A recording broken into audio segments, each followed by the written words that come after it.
Hey boy, didn't expect to get shot breaking into my house, did you? Anyway, maybe you've heard of me. I'm the Rhino, Survival Skills 101.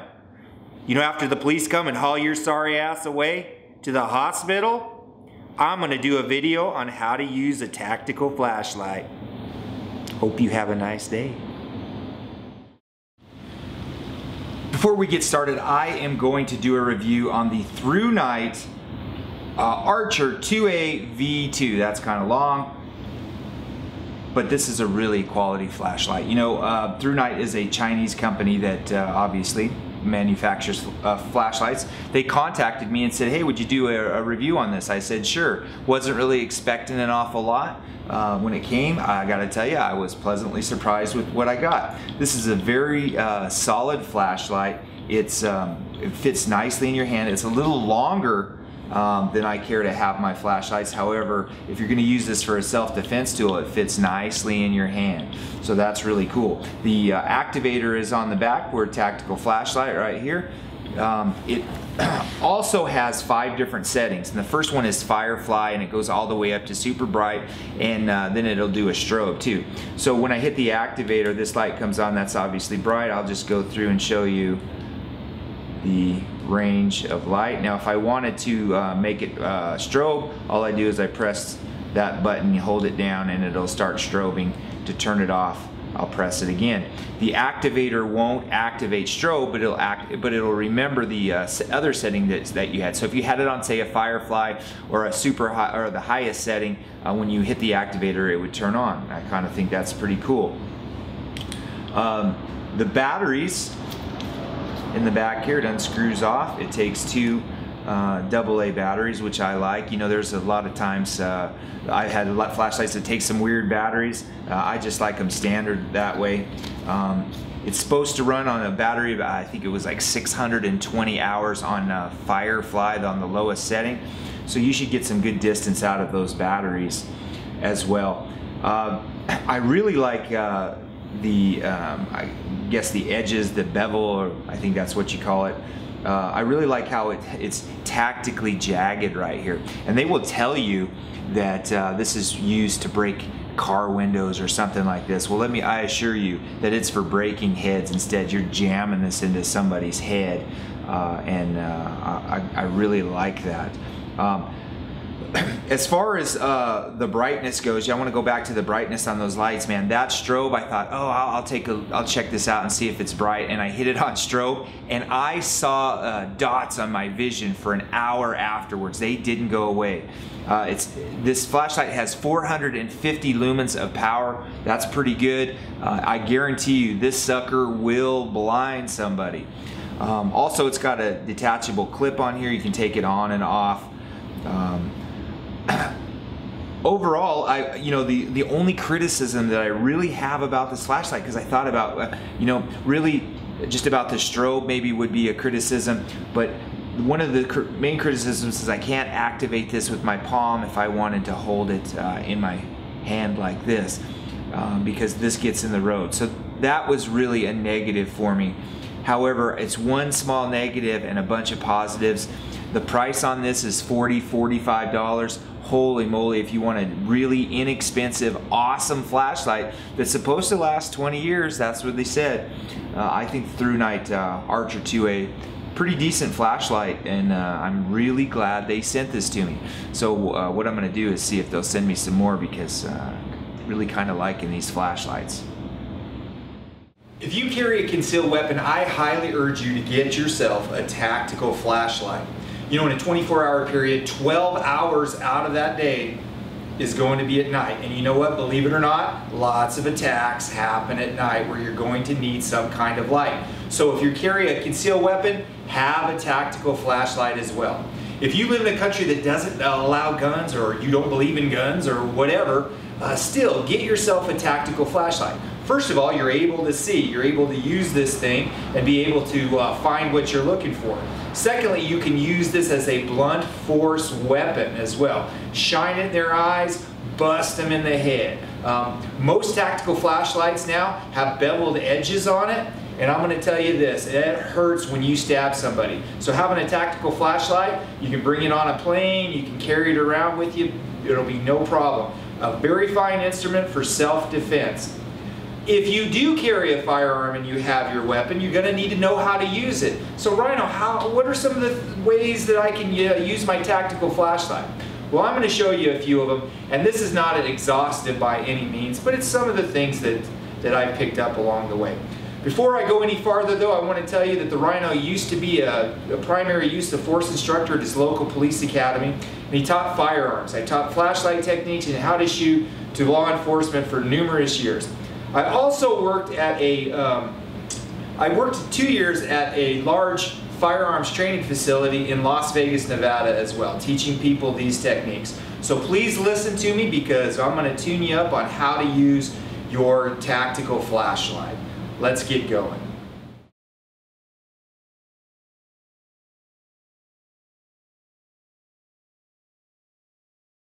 So let's start talking about the individual tactical flashlight techniques. Now I'm going to go through this kind of quick, and there's going to be a number of these that I'm going to show you, but I could go in depth and spend an hour or 2 hours talking about the little intricacies of each individual technique, and I'm not going to do that. I'm just going to run through them, and if you like one, take the name, put it into YouTube, and then you can look at that technique individually, no problem. Before we start though, I'm going to talk about should you draw your flashlight first or your gun first, and it really all depends, okay? How are we going to do this safely? So if my flashlight were away and my gun is away and a threat presents itself, what I want to do is I want to draw my firearm first because this is the deadliest weapon and I don't want to shoot myself. Then what I'm going to do is access my flashlight, all right? So if you don't have anything out, take the gun out first and then the flashlight. All right, it really all depends on too what kind of flashlight that you have and how much practice time that you've had using your flashlight with your weapon. However, if I had my flashlight out and I'm just looking around and a threat presents itself, what I want to do is I want to take my flashlight back to my chest and then draw my weapon out. And then I can use my flashlight, all right? We just don't want to cross my arm in between the bad guy and the barrel, all right? Because if I shoot myself in the arm, I understand my arm doesn't work as well the next day. So we don't want to be shooting ourselves, so bring it back to your chest. All right, so now we've gotten that taken care of. Let's go through the individual techniques of the tactical flashlight.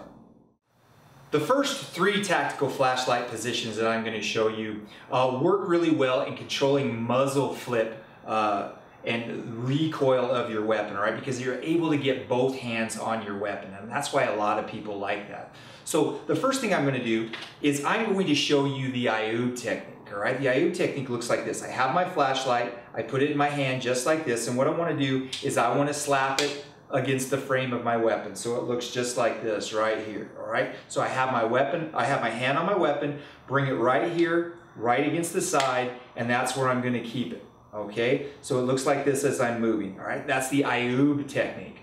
I'm going to talk about the Fuentes technique. It's really similar to the Ayoob technique, but instead of being on the side, it's going to come underneath just like this, and I can hold right at the magazine well with my flashlight. So I have a hold of this is right here, and now it's on the Fuentes technique here, all right?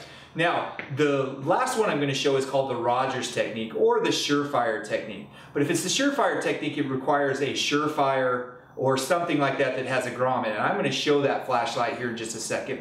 But we're going to cover the Rogers technique. And we'll pretend this doesn't have a grommet on it. And all I'm going to do is I have it on, and I'm going to take this flashlight and I'm going to put it in between my ring finger and my middle finger. All right, so it looks just like this, and then I'm going to put it against the weapon. All right, so it looks a lot like the Ayoob technique, except that it's trapped in between my fingers. And that way, with these 3 techniques, I'm able to use both hands to help with muzzle control. The problem with this is if I don't have a Surefire flashlight, it makes it really hard to turn on the flashlight with your palm, and that's what it's all about. So let's say I can't turn it on with my palm, I'm going to have to use my thumb to do this. Or these techniques work really well when you have a flashlight with a button on the side. Like if I had a button on the side, then I could get into one of those 3 techniques. The cool thing is, again, it helps control muzzle flip, and that's a good thing when you're shooting.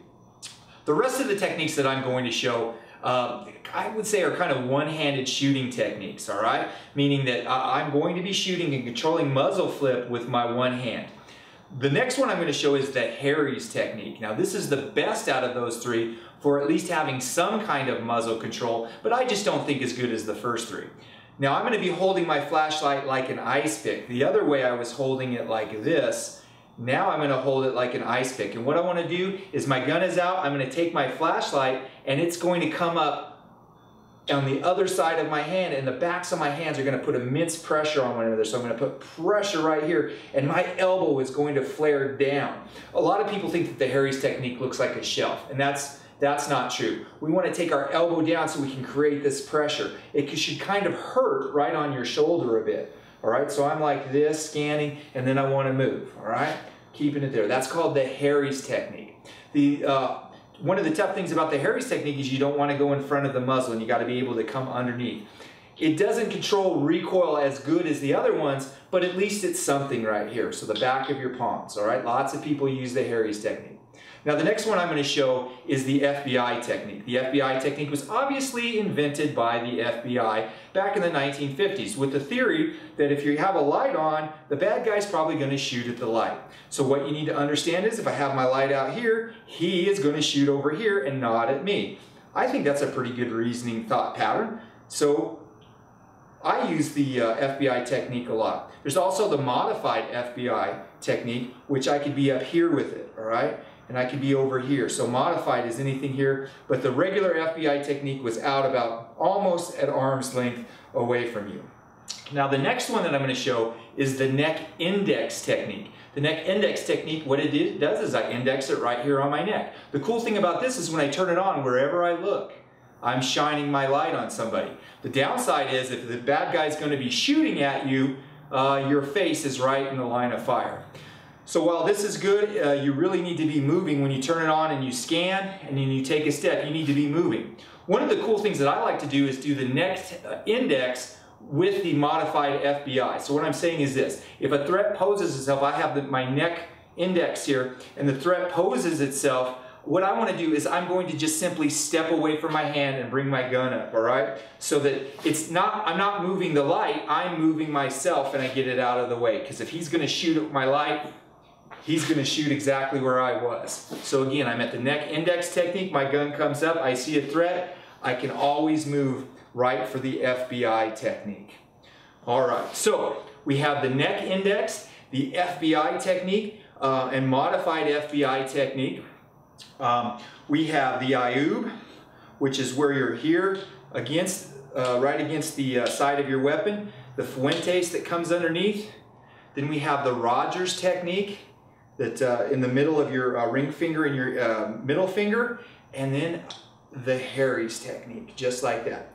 I'm not going to say which is the best. I'd use them all personally, but it really is what you find comfortable to use. Now I'm going to talk about the Surefire technique using the Surefire flashlight, and I want to show you that.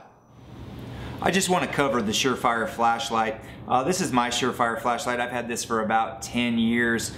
Pretty decent flashlight, but I want to introduce this to you so that you understand about the Surefire technique and how to use it.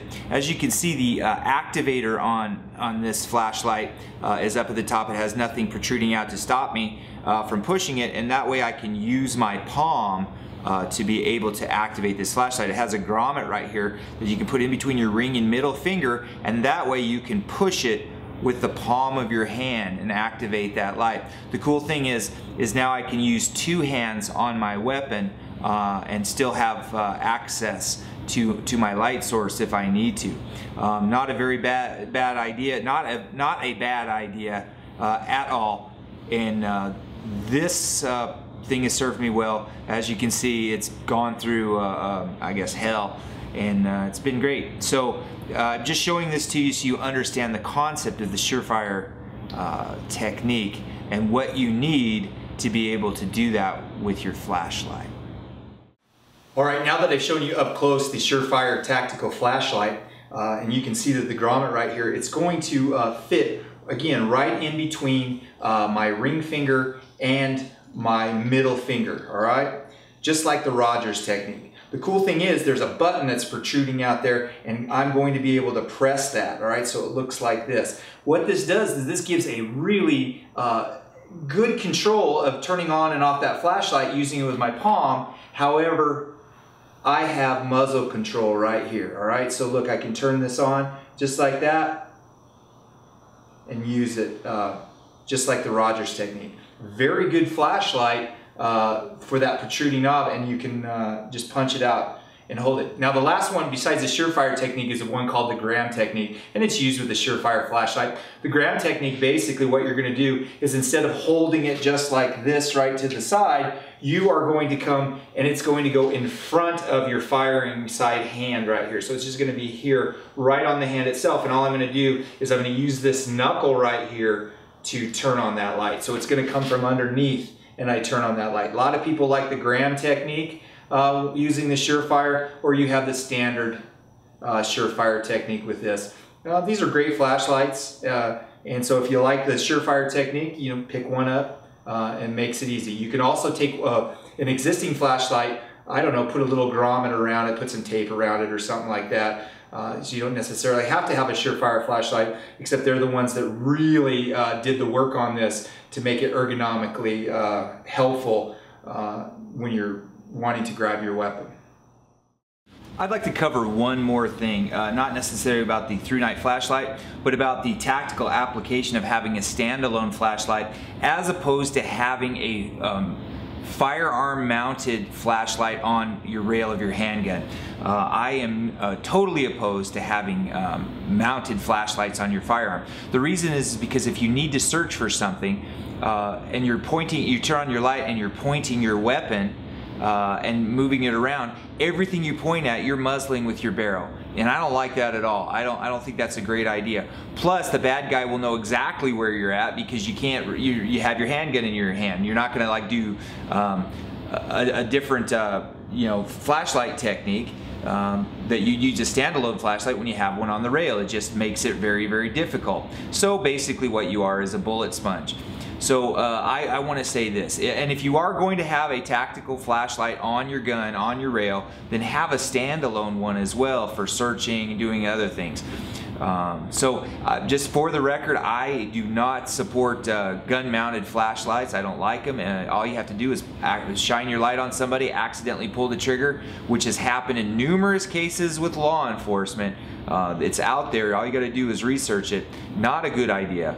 Standalone flashlights and standalone firearms work the best.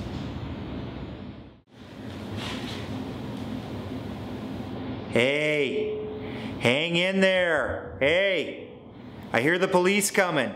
Anyway, that's how you use a tactical flashlight with a firearm. And also the Thru-Night Archer 2A flashlight product review. Great flashlight, as you can see. Hey, if you like what we're doing, subscribe to our channel.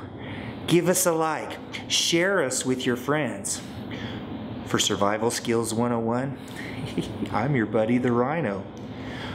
Are you prepared to break into my freaking house? I didn't think so. Bye-bye.